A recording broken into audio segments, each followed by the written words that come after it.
네, 안녕하십니까. 이번에 통일 공모전에 참여한 보루숨 팀의 김성준, 신동우, 홍인아입니다.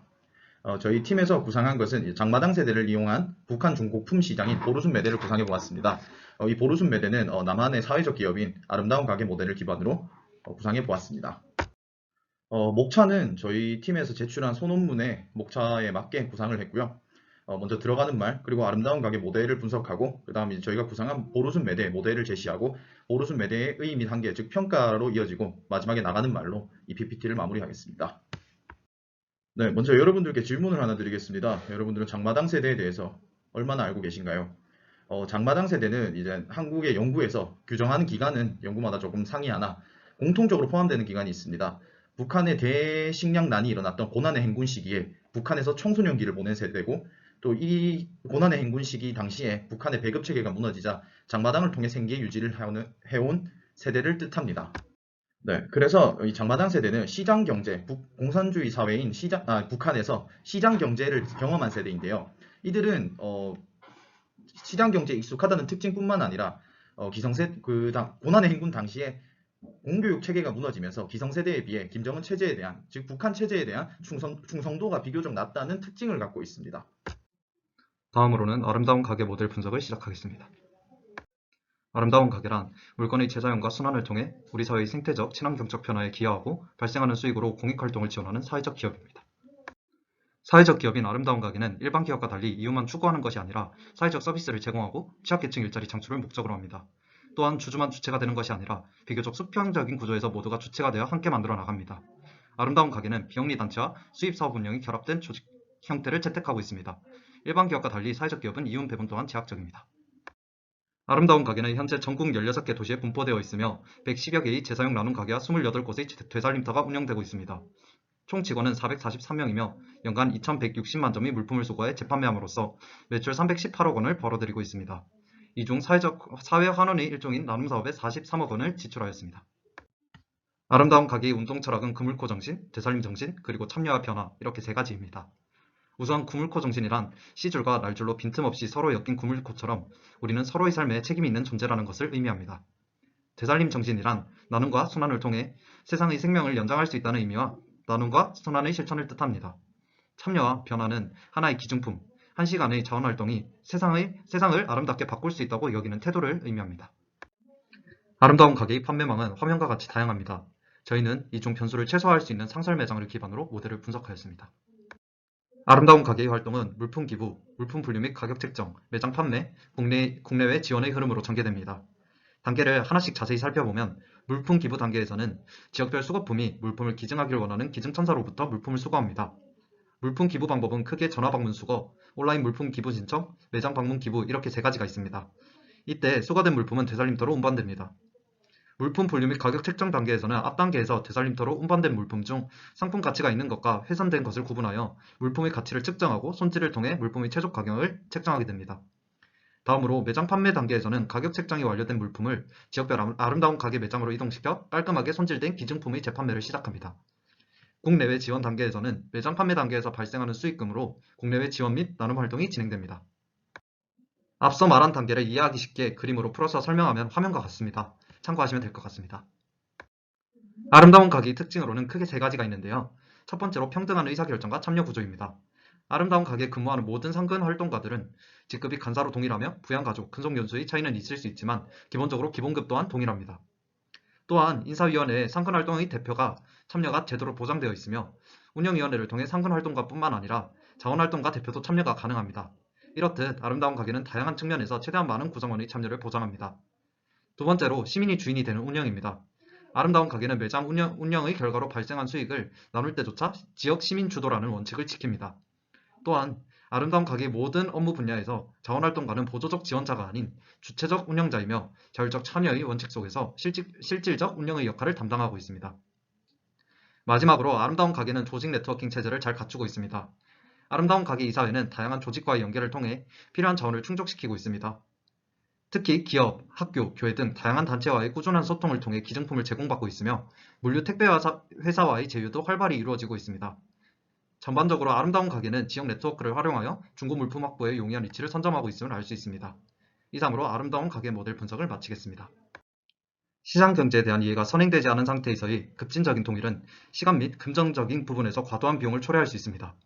이에 통일 전 보르순 매대의 정책의 시행으로 북한 주민들을 대상으로 시장 경제에 대한 경험을 제공함으로써 시장 경제의 개념을 체득할 수 있도록 지원하고자 합니다. 보르순 매대의 운영 방식은 앞서 서술하였던 아름다운 가게 모델을 참조하여 설계되었습니다. 보르순 매대 사업 운영은 한국 비영리 단체, 한국 정부의 지원, 보르순 매대에 소속된 북한 청년들이 자발적인 참여를 전제로 하고 있습니다. 기부 품목 유치 단계에서는 한국의 비영리 단체가 중심이 되어 민간 및 기업의 기부를 독려하는 역할을 수행합니다. 지속적인 기부 유치 방안으로는 현재 아름다운 가게가 실시하고 있는 조직 네트워킹, 기부 캠페인 등의 방안을 참조하여 가장 효율적인 방안을 채택할 예정입니다. 1차 분류 단계에서는 북한으로 기부 물품을 전달하기 전 민간 비영리 단체 차원에서 1차적으로 기부 물품을 검수합니다. 상품화가 불가능할 정도로 훼손된 상품, 정부에서 지정한 기부 불가 품목 상품 등 사전에 합의된 기준을 바탕으로 검수를 마친 후 정부의 담당 부서 측으로 기부 물품을 인도하는 절차를 거칩니다. 1차 심사에서 상품 부적합 판정을 받은 기부 품목의 경우에는 폐기 심사 과정을 거쳐 폐기되거나 직접 기부되는 방식으로 처리됩니다. 정부 담당 부서 전달 과정에서는 검수를 마친 제품을 인도하게 되는데 차후 남북 간의 교류가 활발하게 이루어지게 된다면 정부의 최소한의 개입을 위해 본 과정을 거치지 않고 비영리 단체가 북측의 보르순 매대로 직접 배송하는 것으로 프로세스를 수정합니다. 정부 전달 과정은 보르순 매대 사업의 초창기 남북 간의 교류가 한정적으로 이루어지는 시기에 한하여 신뢰성을 제기하기 위해 사용되는 일시적인 프로세스라고 할 수 있습니다. 이렇게 정부의 담당 부서로 전달된 기부 품목들은 별도의 상품화 과정을 거치지 않은 채 북측의 되살림터로 전달됩니다. 되살림터는 앞서 본문에서 서술한 아름다운 가게의 모델에서 등장한 바 있으며 아름다운 가게의 되살림터와 동일한 역할을 수행합니다. 북측의 되살림터에서는 크게 2차 분류, 세척 및 상품화 작업, 가격 책정의 역할을 수행하게 되는데요. 2차 분류의 경우에는 앞서 서술한 1차 분류와 마찬가지로 상품화가 불가능한 상품은 폐기 심사를 거쳐 폐기 처리가 이루어지며 상품화가 가능한 상품의 경우에는 세척 및 상품화 과정을 거치게 됩니다. 상품화를 마치게 된 상품들은 되살림터에서 자체적으로 수요를 고려하여 합당한 가격을 책정하게 되는데 수요와 공급에 따라 합당한 가격을 책정하는 과정을 통해 시장 경제의 기본 원리를 이해할 수 있도록 하고 있습니다. 상기 과정을 통해 상품화를 마친 기부 물품들은 북한 각지의 보르순 매대로 전달되어 주민들에게 판매됩니다. 판매를 담당하는 직원은 판매 외에도 각 물품에 대한 가격과 수요에 대한 데이터를 되살림터로 전달하여 되살림터에서 더욱 정확한 데이터를 바탕으로 합리적인 가격을 책정할 수 있도록 피드백을 제공하는 역할을 담당하고 있습니다. 북한에서 이루어지는 모든 프로세스는 전적으로 북한 인력으로만 운영되어야 하며 전문적인 지식이 필요한 업무의 경우에는 남한 측에서 초기 직무 교육 및 정기적인 점검을 통하여 전문 인력을 양성하는 방안으로 해결하려고 하고 있습니다. 본 모델은 되살림터와 보르순 매대의 소통을 통한 시장 경제의 학습을 궁극적인 목표로 하고 있습니다. 소비자를 대면하는 업무를 수행하는 보르순 매대에서 수요 및 고객 데이터를 되살림터로 전달하면 되살림터에서는 이러한 시장 데이터를 반영하여 기부 물품의 적당한 가격을 책정하게 됩니다. 더 나아가 차후 되살림터와 보르순 매대에서 시장 데이터를 바탕으로 자체적으로 영업 전략을 구축하는 단계에 도달하는 것을 최종적인 목표로 하고 있습니다. 보르순 매대를 통해 북한 인력들이 시장 경제의 축소판을 직접 체험해봄으로써 차후 통일한국의 시장 경제에 빠르게 적용할 수 있도록 돕는 것이 보르순 매대 사업의 최종적인 비전이라고 할 수 있습니다. 본 모델은 정부의 개입으로부터 자유롭지 못하는 점에서 한계를 가집니다. 시장 경제의 핵심은 시장의 공급과 수요를 통해 결정되는 가격을 중심으로 거래가 이루어진다는 점인데 본 모델의 경우에는 정부의 개입이 필수적으로 요구된다는 점에서 완전히 시장 경제를 상징한다고 볼 수는 없습니다. 코로나19의 장기화로 전 세계적인 피해가 막심한 상황이죠. 북한 또한 코로나 탓에 그동안 북한을 괴롭혀왔던 경제난이 더욱 심각해진 상황입니다.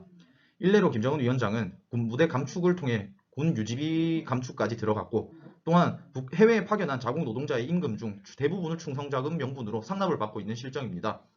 이렇게 심각한 경제난 속에서 앞으로 김정은 체제가 독자적으로 오래 살아남을 수 있을지는 여전히 미지수이고 남한은 충분히 빠른 시일 내에 닥쳐올 수 있는 통일을 준비해야 할 필요성이 인식됩니다. 그래서 저희 발표에서 설명드린 보르순 매대 모델은 지금 당장 실현하기에는 어려움이 많습니다. 국내 국제법적인 측면뿐만 아니라 현 북한 체제의 국제사회에 대한 비협조적인 자세와 고수하는 폐쇄 정책 아래에서는 보르순 매대 정책이 실현이 되더라도 관리 감독에 어려움이 있을 것이고 또한 국제사회가 가만두지 않을 것입니다. 그러나 시간이 지나고 북한이 국제사회에 대한 태도가 변하고 남북 교류가 활발해지고 또한 남북이 통일을 위해 함께 움직일 수 있는 그 시기에는 이 보르순 매대 모델의 실현 가능성이 충분하다고 저희는 확신합니다. 그리고 또한 이 보르순 매대 모델을 통해서 통일 후 발생할 사회 국가적 문제 해결을 위한 비용을 줄이고 한반도 정세의 급변으로 한쪽의 일방적인 흡수 통일이 아닌 북한 주민에게 자생할 수 있는 방법을 제공한다는 의미에서 이 보르순 매대 모델은 큰 의미를 가진다고 생각합니다. 어떠한 국가든지 청년 세대는 국가 경제의 주축이 됩니다. 그러므로 통일 직후 현재 남한이 최고의 시나리오로 생각하는 인구 증가의 효과를 보기 위해서는 통일 직전 남북 교류 과정에서 북한 청년, 즉 장마당 세대가 혼란 없이 남한의 경제 시스템에 적응할 수 있는 과정이 필요합니다. 이와 같은 면에서 볼 때 저희 보르순 매대 모델은 경쟁력을 가진다고 생각합니다.